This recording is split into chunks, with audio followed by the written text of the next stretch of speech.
score 40-36. While Judge Barbara Perez has it 39-37. All for the winner by unanimous decision, the crown jewel.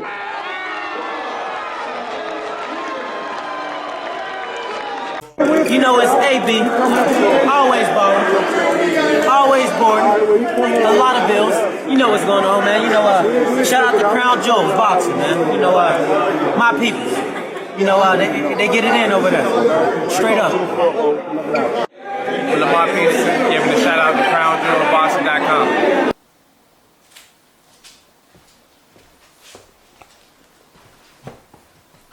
What's good, YouTube? Crown Jewel from Crown Jewel Boxing, back with a gem. A little under the weather today, but I wanted to come on and respond to a video I seen on YouTube last night.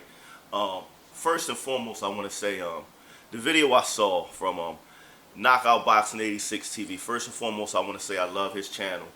He has a lot of great takes. I think he's one of the best boxing reporting channels on YouTube, and I think he's rapidly rising for a reason, because I mean he makes good content. 90% of his info I agree with and like. But I do want to respond to the video he did about Floyd Mayweather having a fight date supposedly the same day as Devin Haney, and whether or not he's coming at Devin Haney or sabotaging Devin Haney, and about Floyd's character. He expounded saying, Tank, it's not personal to Devin Haney. Tank did the same thing. I mean, Floyd did the same thing to Tank, and he did the same thing to T.O., and so forth and so on. First, and he also said he did the same thing to his new fighter, Carmel Moulton, by not letting him talk as much as he would have after his pro debut on the Canelo undercard. First, I don't think he was coming at Canelo. If we look, there was another recent interview, or at least it was posted recently again, with Mike Tyson talking about, Floyd not being who he say he is, and comparing him to Julio Cesar Chavez. So I think, Floyd wasn't coming at Canelo when he was saying he don't need 100 fights and all that. He was coming at Julio Cesar Chavez, who he's often compared to, and people often try to diminish his 50-0 because Chavez won his first 86 fights, but not really, because his second or third fight he lost. A lot of people don't know that, but it was overturned by the commissioner in Mexico, who just happened to be his brother. So I don't think Floyd was coming at Canelo there. As far as Tank, not allowing Tank to become as big as him, I think he didn't become as big as he eventually became to after the age Tank was when they parted ways, and they seem to still be working together. So I don't think he hamstringed Tank's stardom.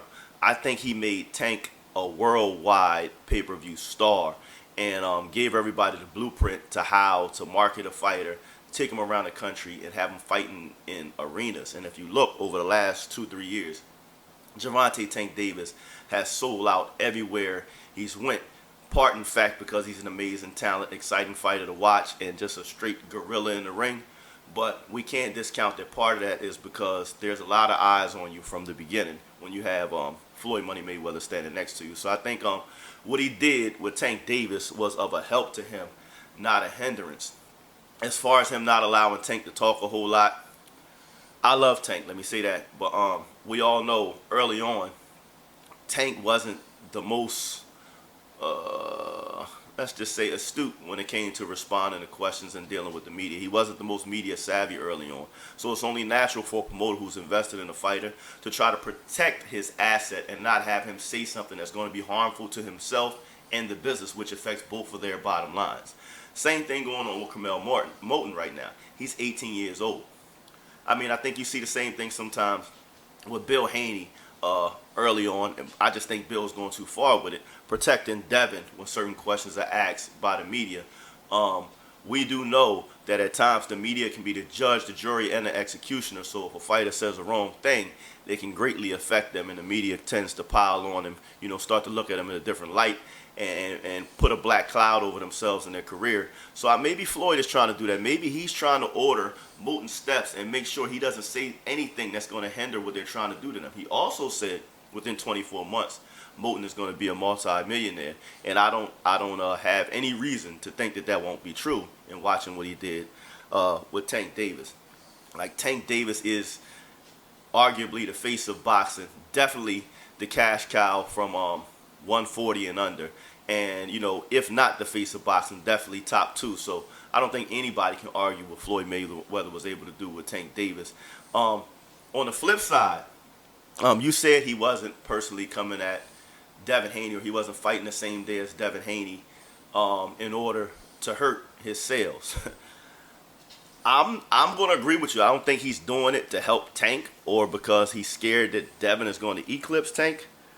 But I think he knew he's fighting the same day as Devin Haney. As you had a recent interview where Floyd Mayweather was talking and Devin Haney wasn't even the topic. And he was talking about Tank, and he brought Devin up. And he said, we could have done the same thing with Devin, but he didn't come with us. We could have made him a worldwide superstar. We could have made him a pay-per-view draw. So I think with Devin, he just may be being petty a little bit and saying, look, you wouldn't have had these problems being a draw or selling had you stayed under the umbrella, but you didn't. So now we got to kind of give you some humble pie and show you how it's done. And like I said, do I think it's mean-spirited? No, but I do think that Floyd is an uber competitive guy, and he just he's going to show you, like, if you don't rock with me, it may not go the way you want it to go. And I mean, I think that's the competitive nature in him, the competitor in him. Also, talk about Danny Garcia and Keith Thurman being on the undercard in separate bouts. A little birdie told me that Danny Garcia won't be in an insignificant fight. He's actually going to be in a big fight. There's a very good chance he's going to be fighting against Islandy Lara for the WBC middleweight championship on that undercard. So that makes for an even bigger card. Even before Floyd did this, I didn't see Regis and Devin doing great numbers. I said that in a video I did earlier.